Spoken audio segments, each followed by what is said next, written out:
Hi and welcome to Berkeley Community Media Spotlight.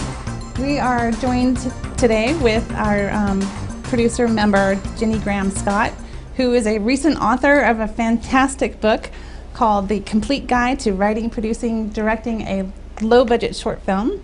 And we have a workshop that she's going to be doing we're so excited about. But first I'd like to find out a little bit more about Gini and a little bit about your background and who you are and why should we come to your workshop? Well, it's really great to be here. Good. And what's going to happen in this workshop, which is based on the book, is people are going to learn step by step how to write, produce, and direct short film and low-budget film. So what's your background? Well, I've been writing scripts for about 15 years. And then about 4 years ago, I went to LA for 2 years, and I commuted between Oakland and LA. And this was a way to get to know people in the film community. I lived in Santa Monica. I had an apartment that was right near the promenade. And what was really great about the place is it had a screening room downstairs, and it had a pool upstairs. So I was able to start having workshops and seminars and film groups at my location. We would meet in the screening room. And then I also started having these big parties. They started off with 35 people and gradually grew to about 125 people from the film community. And so that was my way of getting to know people in the business. So do those parties, did the people that were in those parties become your cast and your crew for your films and your productions? In some cases, yes, they did. Mm-hmm. But what really happened is I learned enough from being there. One of the things was also producing some short films, and I did some trailers with people. We did some, I have a film that's in production now called Unbalanced, and it's called Unbalanced. Unbalanced, It's about a wannabe producer who can't produce, goes crazy on a revenge vendetta. And one of the things you find in LA, much less so here, is that a lot of people will say that they're a producer, but they've never produced anything. Oh, okay.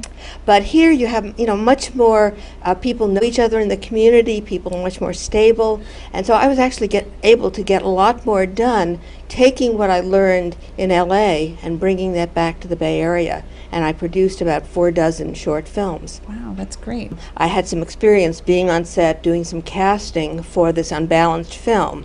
And so I saw some of the takes that we did. We went to a Universal Park and we did some filming there. But basically, I just saw in action. Right. And then when I came back here, I actually took some classes here right. that helped me understand a little bit more about the process. And I met some of the people through this. And then there were some other groups that I joined in the Bay Area of a film community of people who were doing a lot of volunteer work. Would you say that it's the combined effort of everybody here kind of making this happen? Oh, I would think so. I mean, it's like taking some of the knowledge that I had gained being on the set, being casting, seeing kinds of mistakes that people made there, right. Then taking some of the classes here on editing and field production that helped me know what goes into the film. But I also decided that my real focus was being the writer, the producer, the director, mm-hmm. rather than doing the technical work and relying on people who I felt had a really good vision to work with it. Because film is a collaborative process. And you really need to be able to put together projects. And one of the reasons I became a producer is because if you just write a script, then you have to find a director, you have to find a producer, mm-hmm. you have to put all those pieces together. Mm-hmm. And I found that I needed to be able to do that in order to get things produced. Yeah, so I'm really excited about the workshop, and mm-hmm. I'm really looking forward to the different components of it. Can you kind of go over a little bit about the sort of an outline of the book and what people can expect to find in the workshop? Well, the first step is writing the script. And this is different than somebody who simply takes a camera and they go out and they just shoot. And you can have some very amateurish kinds of things that are done. I mean, some people, really have a vision and they're able to put something together. Mm-hmm. But most of the time you see things that, if you look on YouTube, they're really not edited, they're really not scripted, there's really mm-hmm. not a story. Somebody's just taken out a camera and they've shot people in the family, they've shot their cats, they shot their dogs, bears waving. I mean, things like that are really fun to watch, but they don't have the same kind of professional quality that I'm talking about in the book. And so basically it starts with writing the script, also getting feedback on the script. So I talk about how having a group of people who come back, critique it, people read different parts of the script. Another thing that I think is important is to take into consideration locations, who's going to be in the cast. You want to start off simply with a few people, perhaps, in your first films. And you also want to be able to audition and cast people appropriately. So I talk about that, and doing that in the Bay Area, we happen to be very lucky and have SF Casting, which has been a great resource for me. People who come from other areas may have other resources. In LA, there's LA Casting, there's Breakaway Services, different places where you can just post what you're doing. Can you give us an example of something that's gone awry that you really learned from, like a bad experience, but that you were able to turn around? Well, I mean, sometimes I found that having to target like a one-day shoot, because then you can usually get volunteer actors to do it, and nobody gets paid for it, except maybe I would pay the editor, because otherwise it could take really a long time to get something edited. And editors will take, after you've done 4 or 5 hours of shooting, you might have 1 or 2 hours of film. And then they have to look through it. They have to be able to select from that what to include. And that can be 10, 20, 30 hours for the editor. And so if you're relying on volunteer editors, I think it's a mistake to try to do that. Another big mistake that I have that I mentioned in the book is that if somebody becomes so committed to getting absolutely the perfect shot, it can just throw your schedule off. You have to really be on target, on focus. And so one mistake that happened is somebody brought a green screen, had all these visions of how he was going to do it, and didn't bring weights for the green screen. And we spent about 5 hours setting it up, didn't really ask anybody to help him. And so by the time the green screen was set up, the sun had moved. And so then we were kind of readjusting it, and people were out there. The actors were really hot and tired and exhausted, and so then we moved the car around to get the sun in the right position. And finally, because this was taking so long, he had all this equipment for sound, and but he didn't have enough space on his drive. So we're almost finished with this final green screen scene. Wow. And then it was almost becoming dark, and there was no way for him to spend an hour to download that to clear up his disk drive. And so then to get everybody back together again, and I finally just did this with another director because everybody was so frustrated. Nobody wanted to work with this person again. Wow. So I think that the lesson from that is you really need to plot out and get your important scenes, and don't spend too much time on some technical glitch or a technical gizmo that's not going to work, and maybe do it another way. We're speaking today with Gini Graham Scott, author of The Complete Guide to Writing, Producing, and Directing a Low-Budget Short Film. So we want to encourage you, if you'd like to produce your dreams, come to this workshop, because it seems like you've got some really good experience and some really good ideas and suggestions for people to get their ideas organized so that they can get it out there. Yeah, I can really help people do a really professional job with low budget. Right. There's other groups that you belong to. You're with, you have Changemakers. Well, Changemakers Productions is the name of my company. Okay. And under Changemakers Productions, we've done about 4 dozen short films, low-budget films. And almost all of them have been since I've been back in the Bay Area. When I was in Los Angeles for 2 years, I did about 7 short music videos where I hired somebody. And I did the script. You do kind of basically suggest scenes that go with the lyrics. And so then since I came back here, I started off with some of the people that I met in the Berkeley Community Media, or some of these other groups, the Making Movies Through the Bay Area, the Video University, Berkeley Digital Consortium. There were a number of different groups, United Filmmakers Association, where I met people, and then I would team up with them. and because film's a collaborative art, most of the time you don't have somebody who writes, produces, directs, and does everything, you know, except maybe with animation. So I found that putting these teams together was really valuable. I started off basically being a writer. At this one organization, they would have the writers, the producers, and the directors put their names in hats, and then they would have the actors put their names in hats. And so they would put a team together, and then in 4 or 5 hours you would do a film. I was in the 48-hour film festival where I met some people there.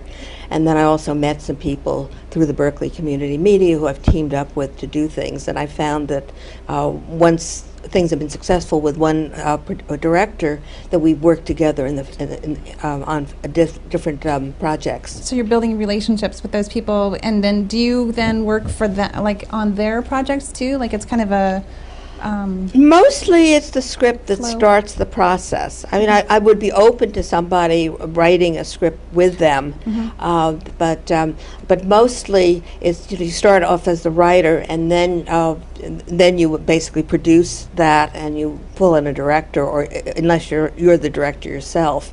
So I think we talked about basically the writing process and finalizing it, and keeping in mind locations. That's in the book. Yeah, all in the book, and it talks about the steps about writing it. And you also want to use a certain format for writing it. Most people use Final Draft or Movie Magic. And then you can do a breakdown from that, which you either do in Word or in Final Draft or Movie Magic, where you number the scenes, you reorganize the scenes. And so a script is typically shot out of order because you want to group together the scenes that are in the same place. That's the magic part. Yeah. And I mean, that, you know, a lot of times people forget about that, and you've got the script together, and you really haven't thought through exactly how the scenes are going to play, where the locations are going to be, and you want to time those out. So when I do these breakdowns, I'll estimate the amount of time needed for each scene.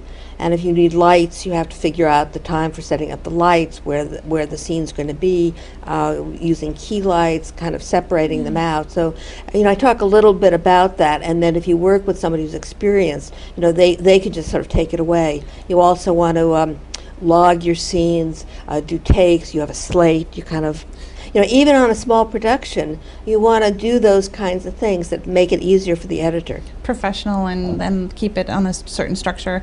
So would you say that this is actually like if youth were to be interested in producing film, would they be able to take your workshop and comprehend it and, and read the definitely. book? Okay. In fact, I've had some people, the Academy of Arts, I just went to a film community event, and this teacher who teaches production at the Academy of Arts said, well, this would be a great book for our students. So they might be getting, you know, in bulk quantities for their students to use as a textbook in their class. Oh, Ginny, I would love to see that happen for you. That would be great. Yeah. So what's next after this? Well, fundraising. Basically promoting your film, being in film festivals. I'm working on a book project about that. And another thing I'm also doing is I'm taking some of the directors that I've worked with, some of the actors I've worked with, and we're putting a project together about, well, it deals with suicide and homelessness and all the situations in the economy. It's called The Suicide Party. And it's basically about a guy that's losing his home. His girlfriend has walked out on him. He had been a successful professional. Now everything's falling apart. His friends are in a similar situation, can't help him. So he decides he's going to have a suicide party. You know, taking that as a premise, and then all the people who have different attitudes about suicide respond to it, the media responds to it, he ultimately has the party, he has gets enough money from the party, he'll live, and if not, he's got some pills. And so, but you know, a lot of people are kind of relate to that. And so I'm using the skills that I've had in doing these short films, working with these teams of people to put this together, and we're going to be going with funding, working in the Academy of Arts. I'm talking to some suicide organizations about being possible sponsors for it. And so I think we can put together like maybe a $10,000 to $20,000, $30,000 budget using these skills that I talk about here, where I'm able to expand to the next level. Sort of reaching out into the community and making a difference, hopefully, to people who are, because there are a lot of people who are struggling and what to do next. We all have to work together because he does have the party. The media promotes it. I mean, it becomes this big phenomena.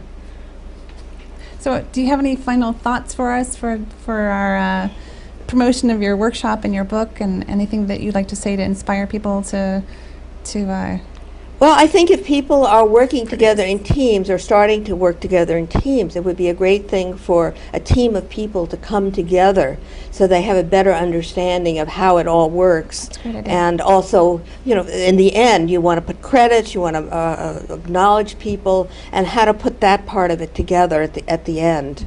I also talk about where you can find music inexpensively, because music is a very important part of it, and having this proper sound equipment is important. So it's like putting all of those pieces together, and the book deals with that in a step-by-step way. Yeah. Oh, one thing I might just add about the workshop, it's in 2 days. So the first day focuses on all the basic principles to apply, and then 2 weeks later we want people to come back with what they've done, what they've learned, so they might be able to use what they've learned, go out, have a short a film that they put together, and then we critique it. And good. Yeah, so they get the general, first day is the general outline, and then they come back with their skills. right, and if people need any consultation in the middle, you know, I can talk to them about where to go. We'd like to thank Gini Graham Scott, author of The Complete Guide to Writing, Producing, and Directing a Low-Budget Short Film. And now, here's some more information on how you can get involved and take the next upcoming workshop here at Berkeley Community Media.